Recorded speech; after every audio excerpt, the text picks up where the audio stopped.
नमस्कार दोस्तों, science class and GK में आप सभी का बहुत बहुत स्वागत है। तो मेरे प्यारे दोस्तों, अपनी जो क्लास है कुछ दिनों से लगातार चल रही है और उसके अंदर विलियन वाला चैप्टर जो है कंटिन्यू चल रहा है और ये लगभग एंडिंग की ओर है। ठीक है, तो यहाँ पर आज का जो टॉपिक है अणु संख्या गुणधर्म यानी कोलिगेटिव प्रॉपर्टी। इस टॉपिक का नेम है क्या, ये गुण है क्या, अणु संख्या गुणधर्म है क्या।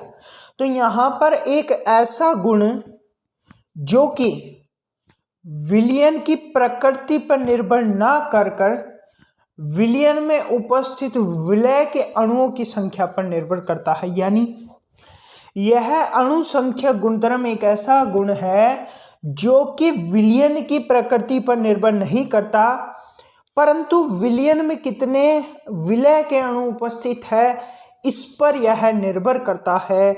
ऐसे गुण को हम अणु संख्या गुणधर्म कहते हैं। तो कौन से विलयन की यहाँ पर बात होगी, कौन से विलयन के लिए अणु संख्या गुणधर्म लगेगा वो भी जानना जरूरी है। विलयन सांद्र विलयन के लिए, तनु विलयन के लिए, कौन से विलयन के लिए, तो यहाँ पर यह तनु विलयन के लिए लगने वाला है। ठीक है, चलिए मोस्टली इसी के लिए यूज होगा। ठीक है, वह गुण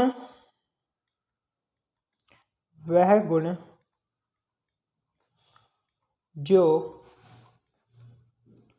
विलयन की प्रकृति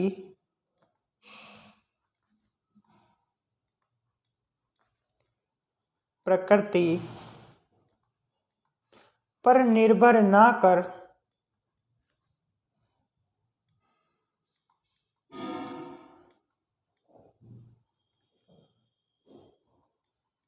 विलयन की प्रकृति पर निर्भर ना कर विलयन में उपस्थित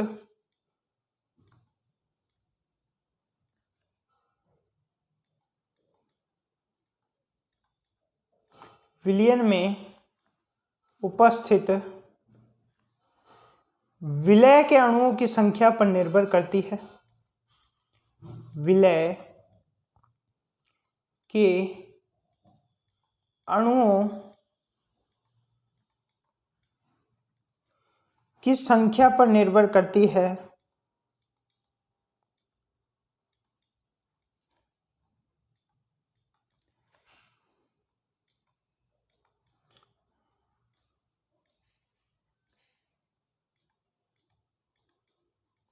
तो ऐसा गुण क्या कहलाता है, तो यह गुण विलयन का अणु संख्या गुण कहलाता है। ध्यान रखना, यह विलयन की प्रकृति पर निर्भर नहीं करता, यह अणुओं की संख्या पर निर्भर करता है। मैं एक बार अलग से एक स्टेटमेंट मेरी तरफ से यहां पे जारी करना चाहता हूं कि यह गुण केवल अणुओं की संख्या पर निर्भर करता है, केवल अणुओं की संख्या पर निर्भर,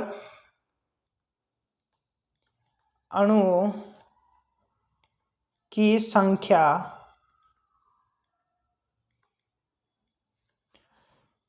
पर निर्भर करता है। तो ये स्टेटमेंट मैंने अपनी तरफ से जारी कर दिया और ये स्टेटमेंट बिल्कुल सही है, इसमें बिल्कुल कोई गलत बात नहीं बताई गई है। जो रियलिटी है वो आप लोगों को यहाँ पर बताई गई है। ठीक है, उसके बाद मेरे प्यारे दोस्तों यहाँ पर अपन चलते हैं वांट ऑफ गुणांक, जो कि अणु संख्या गुणधर्म से ही अपना रिलेशन रखता है। किस तरह वो हम समझने वाले हैं और यहाँ पे वांट ऑफ गुणांक का बहुत ज़्यादा यूज होगा। तो यहाँ पर टॉपिक जो है इसी में डाल लीजिए, वांट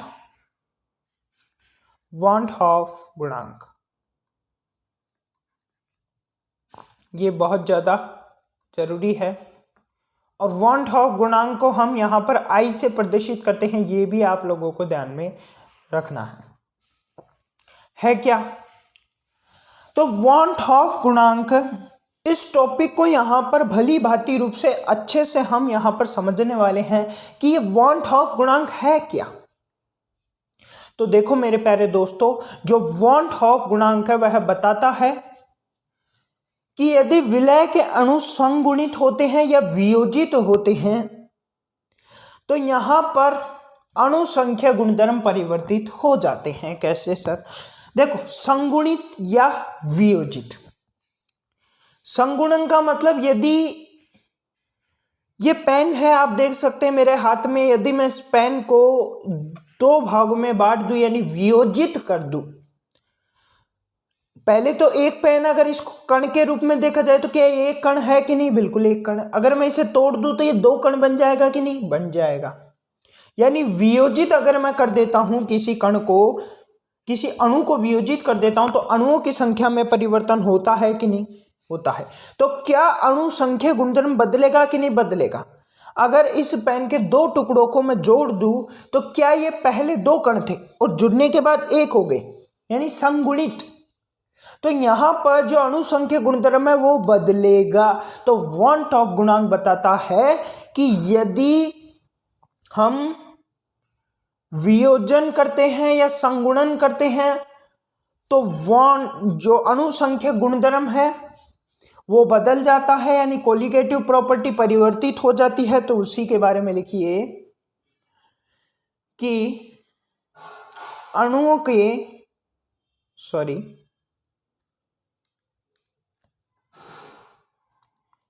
अणुओं का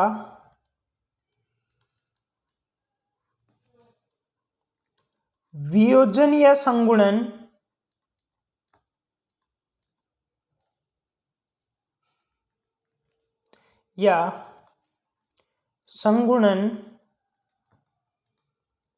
वियोजन या संगुणन होने पर, अणुओं का वियोजन या संगुणन होने पर अणु संख्यक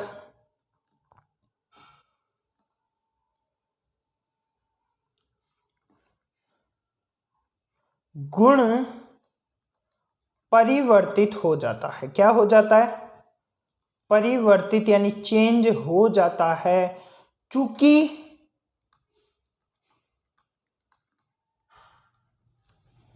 और इसको मैंने जो है एक उदाहरण से बड़ी भांति तरीके से इस पेन का उदाहरण लेके आपको समझा दिया, ठीक है।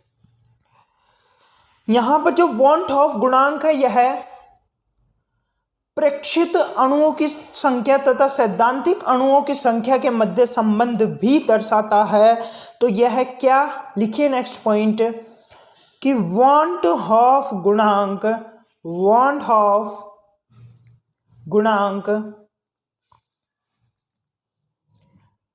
प्रेक्षित अणुओं की संख्या, प्रेक्षित अणुओं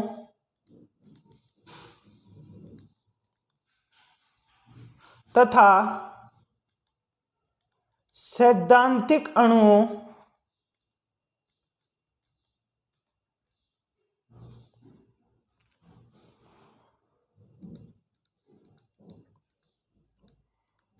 की संख्या में संबंध दर्शाता है, की संख्या में संबंध दर्शाता है।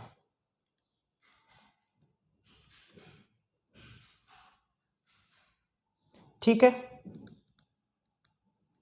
तो यहां पे ये वॉन ऑफ गुणांक प्रेक्षित अणुओं की संख्या तथा सैद्धांतिक अणुओं की संख्या के मध्य क्या दर्शाता है, संबंध भी यहां पर दर्शाता है। कैसे, यहां पे ये जो वॉन ऑफ गुणांक उसको आई से प्रदर्शित कर रहे हैं, तो यहां पे जो वॉन ऑफ गुणांक यानी आई जो है वो किस तरह प्रेक्षित अणुओं की संख्या तथा सैद्धांतिक अणुओं की संख्या के मध्य संबंध दर्शाता है।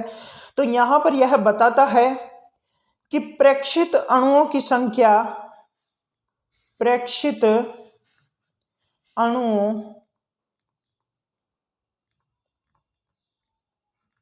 की संख्या बटा में सैद्धांतिक अणुओं की संख्या, क्या, प्रेक्षित अणुओं की संख्या बटा में सैद्धांतिक अणुओं की संख्या। ठीक है, तो यहां पर यह संबंध आपको वॉन ऑफ गुणांक का मान भी देता है। ठीक है, ये बहुत इंपॉर्टेंट बात है, यहां पे आप लोगों को ध्यान रखना पड़ेगा। एक यहां पर संबंध जरा मैं दर्शा देता हूं, बहुत इंपॉर्टेंट है अणु संख्या गुणधर्म के लिए, कि जो अणु संख्या गुणधर्म है अणुसंख्यक गुणधर्म जो होता है, अणुसंख्यक गुणधर्म जो होता है वह समानुपाती होता है अणुओं की संख्या के। किसके? अणुओं की संख्या के। ठीक है, अणुओं की संख्या के। ठीक है, अणुसंख्यक गुणधर्म समानुपाती होता है अणुओं की संख्या के। चलिए, यहां पर अगर मैं बात करूं इंपॉर्टेंट पॉइंट की, कि यदि हमारे प्रेक्षित अणुओं की संख्या, यानी अगर मैं यहां पर बात करूं, मैंने आपको 3 पॉइंट्स पे बताया अभी जस्ट, संगुणन, वियोजन, इनके बारे में अभी जस्ट मैंने आप लोगों से जो है चर्चा करी। तो इन्हीं को लेकर मैं 3 पॉइंटों पे बात करूंगा, संगुणन, वियोजन और विद्युत अपघट्य के बारे में। सर क्या बात आप यहां पर करने वाले हो?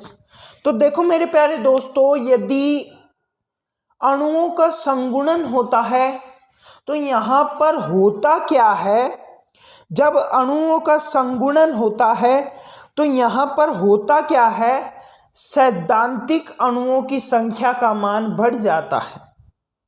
और यदि सैद्धांतिक अणुओं की संख्या का मान बढ़ जाएगा तो यहां पे जो आई यानी वन टॉप गुणांक का जो मान है वह कितना आएगा? 1 से कम आएगा। क्यों? अभी समझा देता हूं। यदि हमारा पहला पॉइंट, यदि यहां पे संगुणन होता है, सॉरी क्या हुए, हाँ, यदि यहां पे संगुणन होता है, यदि यहां पे संगुणन होता है तो यहां पे होगा क्या? तो आपको पता है I बराबर प्रेक्षित अणुओं की संख्या, अणुओं की संख्या अपॉन सैद्धांतिक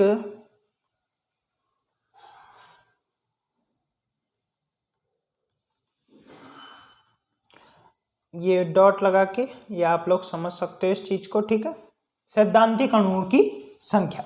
यदि संगुणन होता है तो यहां पर सैद्धांतिक अणुओं की संख्या में क्या होती है? बढ़ोतरी होती है। सैद्धांतिक अणुओं की जो संख्या है वह क्या हो जाएगी? यहां पर आपको बढ़ती हुई दिखाई देगी।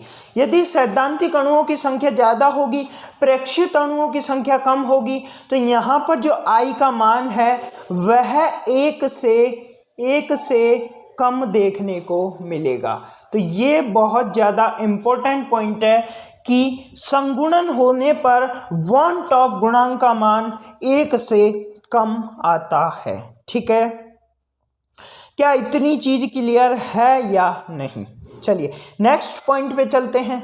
यदि सर वियोजन हो तो देखो, यदि वियोजन होगा तो यहां पर प्रेक्षित अणुओं की संख्या ज्यादा हो जाएगी। क्या हो जाएगी? प्रेक्षित अणुओं की संख्या ज्यादा हो जाएगी।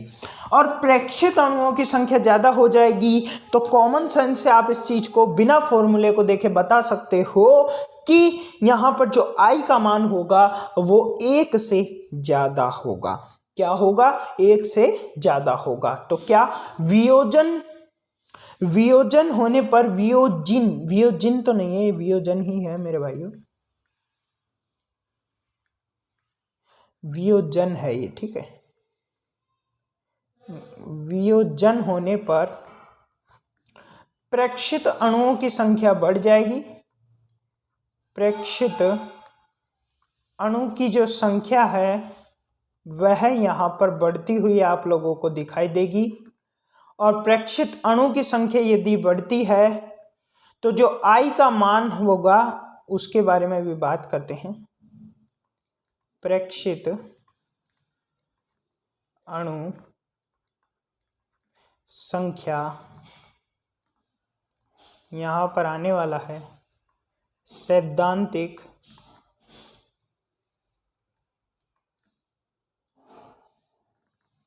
अणु संख्या। ओके, तो यहाँ पे जो I का मान होगा वह 1 से ज़्यादा होगा। ठीक है, अब नंबर 3 पे मैं आपको विद्युत अपघट्य के बारे में बताऊंगा कि विद्युत अपघट्य में क्या प्रोसेस रहता है। तो विद्युत अपघट्य के लिए जो I का मान होता है वह 1 होता है। नंबर 3 पे विद्युत अपघट्य के लिए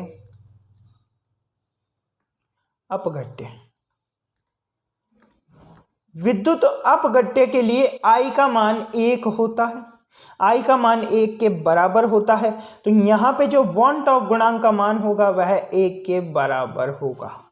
ठीक है, विद्युत अपघट्य के लिए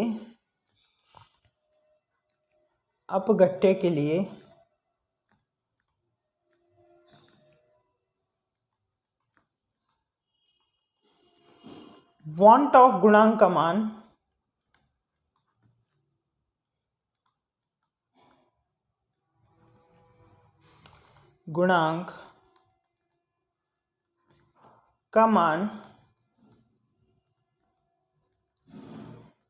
एक के बराबर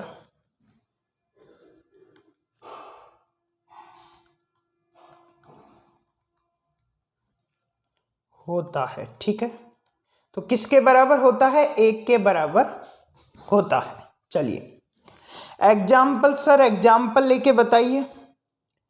तो एग्जाम्पल में आपको यूरिया और ग्लूकोज मिल सकता है भाई, यूरिया या ग्लूकोज। ठीक है, चलिए तो ये पॉइंट यहां पर क्लियर होता है। अब अपन चलते हैं कि जो अणु संख्या गुण है उसके प्रकार कौन कौन से हैं। अणु संख्या गुणों के प्रकार कौन कौन से हैं उनके बारे में यहां पर चर्चा करेंगे। तो अणु संख्या गुणों के प्रकार,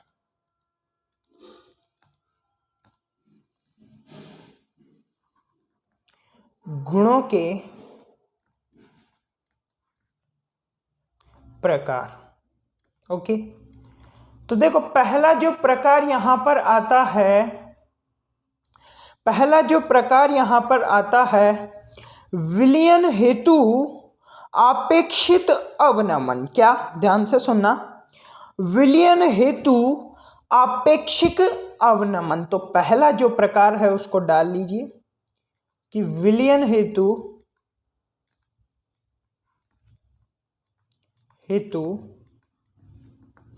आपेक्षिक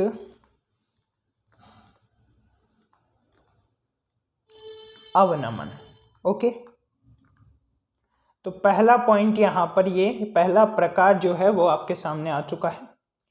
नंबर 2 पे आता है विलायक हेतु क्वथनांक में उन्नयन यानी वृद्धि और अवनमन यानी घटोतरी यानी कमी। ठीक है, ये चीज आप ध्यान रखना, उन्नयन अवनमन बार बार यूज होगा। तो विलायक हेतु क्वथनांक में उन्नयन, तो यहां पे नेक्स्ट डाल लीजिए प्रकार का विलायक हेतु क्वथनांक में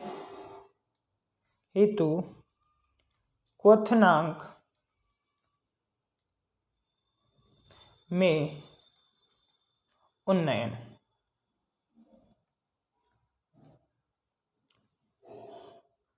हो सकता है उन्नयन थोड़ा ऊपर नीचे हो तो सही कर लेना आप लोग। नंबर 3 पे आता है कि विलायक हेतु हिमांग में अवनमन। क्या, विलायक हेतु हिमांग में अवनमन। तो यहां पे नंबर 3 पे आप लोग डाल लीजिए कि विलायक हेतु हिमांग में अवनमन, विलायक हेतु हिमांग में अवनमन। तो इस तरह 3 प्रकार आपके सामने हैं। और चौथा आता है परासरण दाब। तो यहां पे नंबर 4 पे आप लोग डाल लीजिए परासरण दाब। तो इस तरह ये चारों प्रकार हैं यहां पर अणु संख्या गुणधर्म के। तो आज की जो क्लास है उसमें एक क्वेश्चन भी मैं यहाँ पर करवा देता हूँ कि अणुसंख्यक गुणधर्म किससे संबंध रखता है या किससे संबंधित है। तो यहाँ पे क्वेश्चन है कि अणुसंख्यक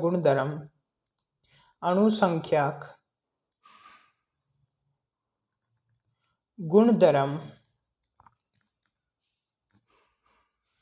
किससे संबंधित है, किससे संबंधित है।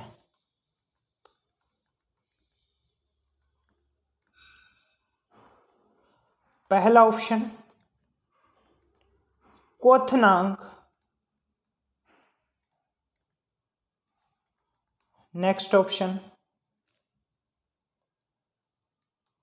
परासरण दाब,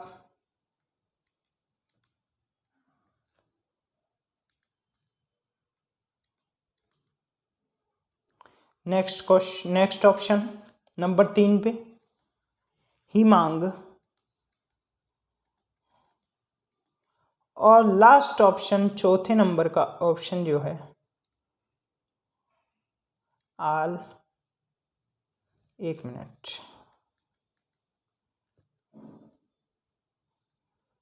उपरोक्त सभी। तो यहां पर इस क्वेश्चन का जो आंसर है वो मैक्सिमम स्टूडेंट चौथा ऑप्शन बताते हैं, जो कि गलत है। कैसे सर?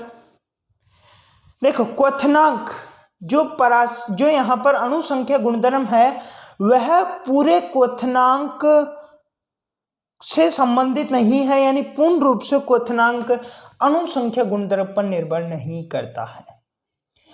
क्वथनांक पूर्ण रूप से अणुसंख्या गुणधर्म पर निर्भर नहीं है। हिमांक भी पूर्ण रूप से अणुसंख्या गुणधर्म पर निर्भर नहीं है।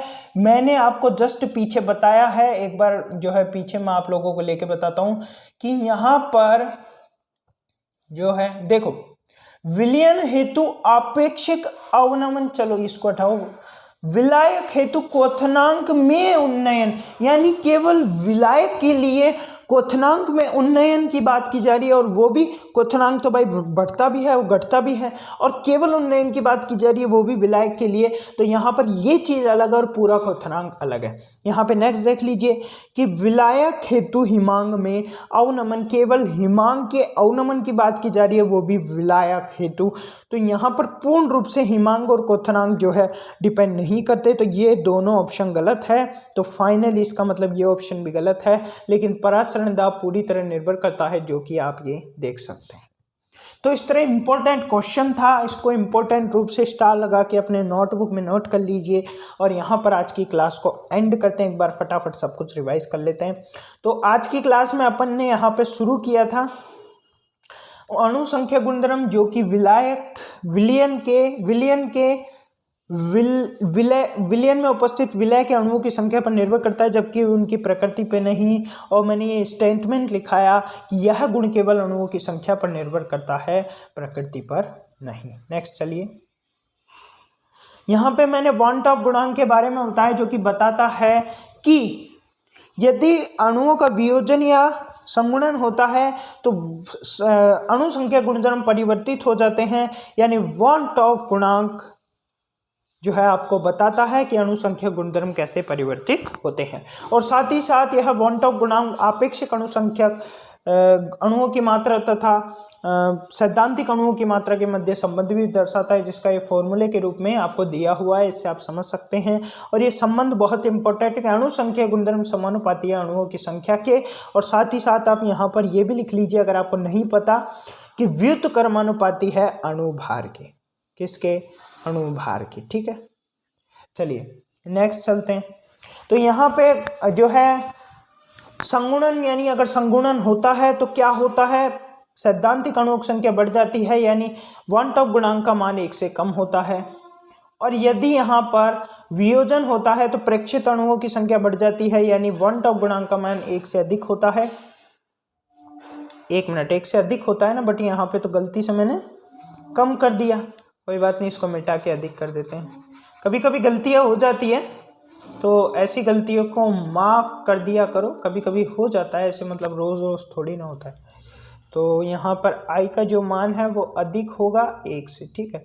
तो ये बात आप लोगों को यहाँ पर ध्यान रखनी है। चलिए, इसके बाद यहाँ पर मैंने आप लोगों को विद्युत अपघट्य के बारे में बताया, स्टेटमेंट लिख के बताया कि विद्युत अपघट्य के लिए क्वांटम गुणांक का मान 1 रहता है।